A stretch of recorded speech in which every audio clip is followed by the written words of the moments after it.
कथा सखी के सभी श्रोताओं को मेरा प्यार भरा नमस्कार। आइए सुनते हैं रेणु मंडल जी की लिखी कहानी वट वृक्ष की छाया। जिस तरह शांत बहती नदी में कंकड़ मारने से पानी में हलचल पैदा हो जाती है, बिल्कुल उसी तरह पूजा की बातों ने मेरे मन में झंझावात पैदा कर दिया था। हर माह हम चारों सहेलियां नेहा, पूजा, प्राची और मैं एक दिन गेट टुगेदर करते हैं। इस बार हम सब नेहा के घर इकट्ठा हुए थे। हंसी ठिठोली और खाने पीने में कब शाम हो गई पता ही नहीं चला। काफी देर हो गई, मुझे चलना चाहिए, कहते हुए मैंने पर्स उठाया। नेहा बोली, अभी बैठना, सब एक साथ जाना। नहीं नहीं, पूजा और प्राची तो फ्री हैं, जब तक चाहे रुक सकती हैं, लेकिन मेरे घर में सास ससुर हैं, वे दोनों मेरी प्रतीक्षा कर रहे होंगे। क्या अंजलि, महीने में एक ही दिन तो होता है जो तेरा अपना है, बाकी पूरे महीने तो तू उनकी चिंता करती ही है ना। प्राची बोली, नहीं प्राची, मुझे घर जाकर खाना बनाना है, मम्मी पापा को जल्दी खाने की आदत है। पूजा ध्यान से मुझे देखकर बोली, अंजलि तुझे नहीं लगता तू बेवकूफ बन रही है? क्या मतलब? मैं चौंकी। पूजा समझाने लगी, देख अंजलि, तेरे पति अंकुर अपने माता पिता के इकलौते पुत्र नहीं हैं, उनके 2 बड़े भाई और भी हैं। अपने पेरेंट्स के प्रति क्या अंकुर के भाइयों की कोई जिम्मेदारी नहीं है?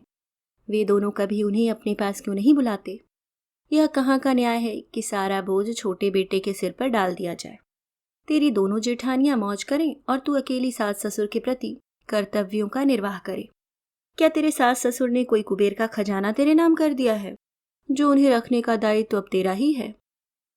ऐसा नहीं है पूजा, एक बार मम्मी पापा दोनों बेटे के पास गए थे, लेकिन मेरी जेठानियों ने उन्हें अपने पास रखना नहीं चाहा। उनके दुर्व्यवहार के कारण 1 माह दोनों के पास रहकर वे वापस लौट आए। वे इसलिए वापस लौट आए क्योंकि तेरे रूप में उन्हें विकल्प मिला हुआ है। यदि तू भी अपनी जेठानियों वाला रवैया अपना ले, तब उन्हें दूसरे बेटों के पास भी जाना पड़ेगा। पूजा बोली, मैं अंकुर को अच्छी तरह जानती हूँ पूजा, वे मम्मी पापा को अब अपने भाइयों के पास भेजने के लिए कभी सहमत नहीं होंगे। मैंने कहा। इस पर पूजा ने रास्ता सुझाया, ठीक है, मम्मी पापा नहीं जाते तो तुम दोनों चले जाओ। क्या मतलब? देख, अंकुर की फैक्ट्री तुम्हारे घर से काफी दूर है ना, आने जाने में काफी समय लगता है। अंकुर को समझाकर तुम वहां शिफ्ट कर लो, वीकेंड पर मम्मी पापा के पास आते रहना। अंजलि, यह सब मैं तेरे भले के लिए कह रही हूँ। अभी तेरी शादी को 1 साल भी नहीं हुआ है, अभी लाइफ को एंजॉय नहीं करेगी तो कब करेगी? देख हमारी तरफ, हम तीनों कितनी मस्ती से अपने अपने पतियों के साथ अकेली रह रही हैं। न सास ससुर का झंझट, न खिचखिच।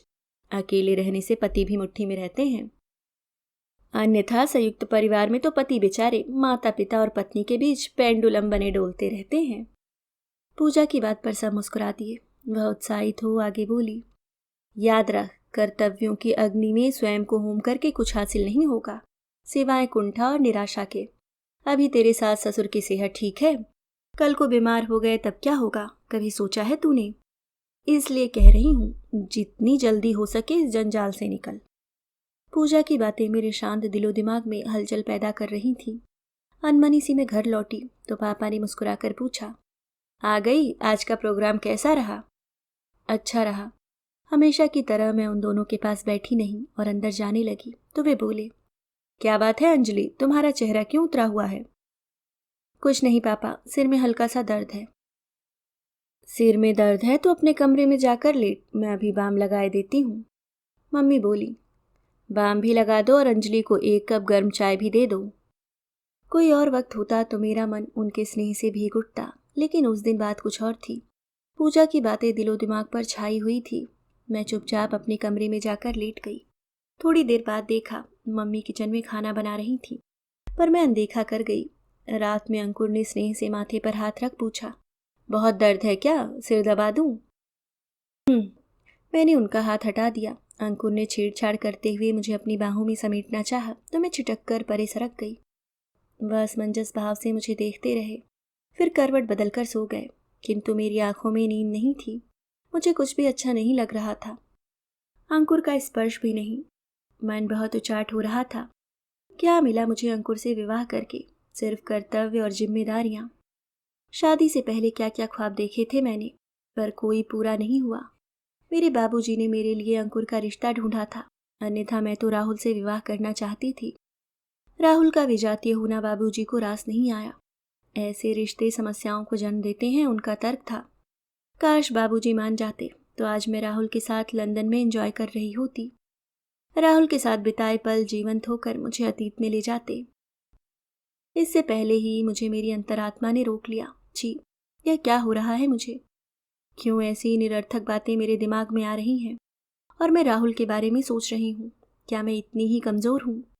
मन के इस भटकाव पर मुझे ग्लानि हो आई। आंखें मूंद मैं अपनी सोच की दिशा बदलने का प्रयास करने लगी और इस प्रयास में विचारों की सुई पुनः अपनी जेठानियों पर जाकर केंद्रित हो गई।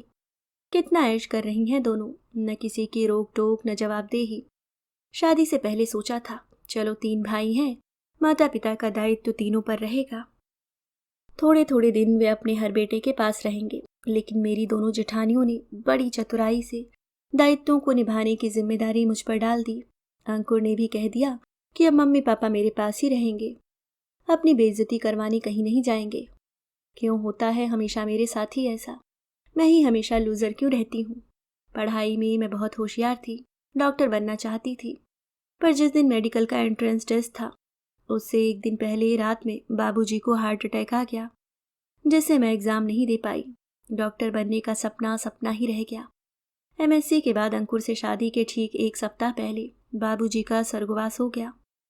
एक सादे से समारोह में मेरी शादी हो गई। बाबूजी के लिए ठीक से रो भी नहीं पाई और ससुराल आ गई। यूँ मुझे अंकुर के मम्मी पापा से कोई शिकायत नहीं, दोनों मुझसे स्नेह रखते हैं, मेरी परवाह करते हैं, पर अकेले रहने की चाहत किसी नहीं होती। बंधन रहित उन्मुक्त जीवन जीने की लालसा हर किसी के दिल में होती है, मेरे दिल में भी है। और जब पूजा ने मुझे अपनी लूज़र रहने का एहसास कराया, तब से यह लालसा अपने उपान पर थी। उस दिन से मैं घर में अनमनी सी रहने लगी थी, न किसी से ज़्यादा बात करती और न हमेशा की तरह मम्मी पापा के पास बैठती। यहाँ तक कि घर का काम करने में भी मैं लापरवाही बरतने लगी थी। दोपहर के 2 बज जाती और मैं किचन में न जाती तो मम्मी चुपचाप रोटी सेक लेती। मेरी खामोशी से वे परेशान हो गई थीं। अंकुर ने कई बार पूछा, आखिर बात क्या है अंजलि, क्यों इतनी चुपचाप रहती हो? लेकिन मैं फीकी सी मुस्कुराहट के साथ बात को टाल देती। मम्मी पापा ने भी मुझे कुरेदना चाहा, लेकिन मेरी अनमनस्कता देख वे खामोश हो गए। उनके चेहरों पर अब चिंता की लकीरें नजर आने लगी थीं। शायद दोनों अपने असुरक्षित भविष्य को लेकर भयभीत हो गए थे। 15 दिन बाद बाबूजी की पहली बरसी आई। मेरी माँ और भाई इस मौके पर मुझे अपने साथ हरिद्वार ले जाना चाहते थे। उनका मानना है कि गंगा किनारे पंडितों को भोजन कराने और दान दक्षिणा देने से उनकी आत्मा को शांति प्राप्त होगी, पर मैंने उनके साथ जाने से इनकार कर दिया। पंडित पुजारियों का पेट भरने से कहीं अच्छा है कि ज़रूरतमंदों की सहायता की जाए, कोई अच्छा कार्य किया जाए। 2 दिन से मैं इसी उधेड़-बुन में थी कि बाबूजी की बरसी पर ऐसा क्या करूं जिससे मुझे मानसिक शांति मिले। मुझे ख्याल आया, क्यों ना ओल्ड एज होम में जाकर वृद्धों को खाना खिलाऊं। इस विचार के आते ही मैं तैयारी में जुट गई। बरसी वाले दिन मुंह अंधेरे उठकर मैंने बाबूजी की पसंद की कई चीज़ें बनाई, बाजार से फल और मिठाइयाँ खरीदी और ओल्ड एज होम पहुंच गई। वहाँ के संचालक से मैंने कहा कि मैं स्वयं वहाँ रहने वाले बुजुर्गों को खाना खिलाना चाहती हूँ। थोड़ी सी नानुकुर के बाद वह सहमत हो गए। वे मुझे लेकर एक हॉल में आए। वहाँ करीब 15-16 बुजुर्ग बैठे थे। मैंने खाना टेबल पर सजाया और उनसे खाने का आग्रह किया। मेरी लाई कचौरी, छोले सब्जी और रायते को देख उनकी आंखों में चमक आ गई। शायद बहुत समय से उन्होंने अच्छे खाने का स्वाद नहीं चखा था। सबने भरपेट खाया और मुझे ढेरों आशीर्वाद दिए। उन सब के साथ देर तक मैं बातचीत करती रही। जब मैंने उनसे यह पूछा कि उन्हें यहाँ क्यों आना पड़ा, तब सभी गमगीन हो उठे। सबके अपने अपने दर्द और अपनी अपनी विवशताएं थीं। सरिता जी के पति का स्वर्गवास हो चुका था, वह दुनिया में अकेली थी, इसलिए उन्हें यहाँ आना पड़ा। विद्या जी का इकलौता बेटा विदेश जा बसा था, पर यह सच था कि उनमें से भी अधिकतर अपने बच्चों की ज्यादतियों के शिकार थे। रविकांत जी के पास जब तक पैसा था तब तक घर में उनकी कद्र थी। रिटायरमेंट के बाद मिले पैसों को उन्होंने बेटे के मकान में लगा दिया और खाली हो गए। तब बहू ने उन्हें फालतू चीज समझकर घर से निकाल दिया। रिटायर्ड प्रोफेसर देशबंधु जी की बात सुनकर मैं चौंक सी गई थी। उनकी कहानी मानो मेरी मनस्थिति बयान कर रही थी। शादी के कुछ समय बाद उनके बेटा बहू अलग हो गए थे, क्योंकि उनकी बहू को बंधन पसंद नहीं था। वह आज़ाद रहना चाहती थी। जब तक उनकी पत्नी जिंदा रही वे दोनों अकेले रहते रहे। पत्नी के स्वर्गवास के बाद बेटा बहू उन्हें लेने आए, पर वे नहीं गए और वृद्धाश्रम चले गए। पत्नी को याद कर देशबंधु जी के आंसू बह रहे थे। भर्राए कंठ से वे बोले, माता पिता इतने जतन से बच्चों को पालते हैं और बच्चे क्या करते हैं उनके लिए। बुढ़ापे में उनका सहारा तक बनना नहीं चाहते, बोझ समझते हैं उन्हें। जिंदगी का फलसफा बिल्कुल सीधा सादा है, जैसा बोओगे वैसा काटोगे। आजकल के बच्चे अपने माता पिता को अपने बुजुर्गों के साथ जैसा व्यवहार करते देखेंगे, वैसा ही व्यवहार वे भी बड़े होकर उनके साथ करेंगे। देशबंधु जी हांफने लगे थे। हृदय की समस्त वेदना उनके चेहरे पर सिमट आई थी। गला खखार कर वे पुनः बोले, बच्चे नहीं समझते कि घर के बड़े बुजुर्ग आंगन के वट वृक्ष के समान होते हैं, जो भले ही फल न दें, अपनी छाया अवश्य देते हैं। देशबंधु जी के शब्दों ने मेरी सोई अंतरात्मा को जगा दिया था। यह क्या करने जा रही थी मैं? अपने माता पिता समान स्नेहिल सास ससुर को छोड़ देना चाहती थी। कल को उन्हें भी यहीं आना पड़ता तो। इस विचार ने मुझे झकझोर सा दिया। वे लोग मेरी मन स्थिति अवश्य भाप चुके होंगे। अब क्या मुंह दिखाऊंगी मैं उन्हें? मन ही मन पछताते हुए मैं घर से बाहर आकर ठिठक गई। अंदर से पापा की आवाज आ रही थी, अंकुर, आज मुझे और तुम्हारी मम्मी को अंजलि की खामोशी और उदासी की वजह समझ में आई। आज उसके बाबूजी की बरसी है। पिछले कई दिनों से उन्हीं को याद कर वह दुखी थी। अरे, विवाह से 1 हफ्ते पहले उनका देहांत हो गया। रोकर अपना मन हल्का भी नहीं कर पाई वह और ससुराल आ गई। अपने दर्द को समेटे वह हमसे हंसती बोलती रही और हम भी उसकी पीड़ा को न समझ पाए। आप ठीक कह रहे हैं पापा, अंकुर की आवाज आई। तभी मम्मी बोली, हम तीनों को अंजलि का पहले से अधिक ख्याल रखना चाहिए। हफ्ते भर बाद तुम दोनों की पहली मैरिज एनिवर्सरी है।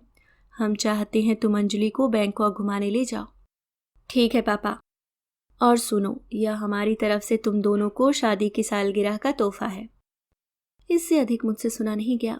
ईश्वर का लाख लाख शुक्र है, वे मेरे मन की उथल पुथल को नहीं समझ सके थे। मैंने उन्हें कितना दुख पहुंचाया, कितनी अवहेलना की, फिर भी दोनों मेरी फिक्र कर रहे हैं। उनके मन की सरलता देख मेरी आंखों से आंसू बहने लगे। मैं तेजी से अंदर की ओर बढ़ी और उनके गले लग रो पड़ी। मम्मी पापा का हाथ मेरे सिर पर था। मैंने दोनों की बाहों को कसकर थाम लिया था, कभी न छोड़ने के लिए। अभी आप सुन रहे थे रेणु मंडल जी की लिखी कहानी वट वृक्ष की छाया।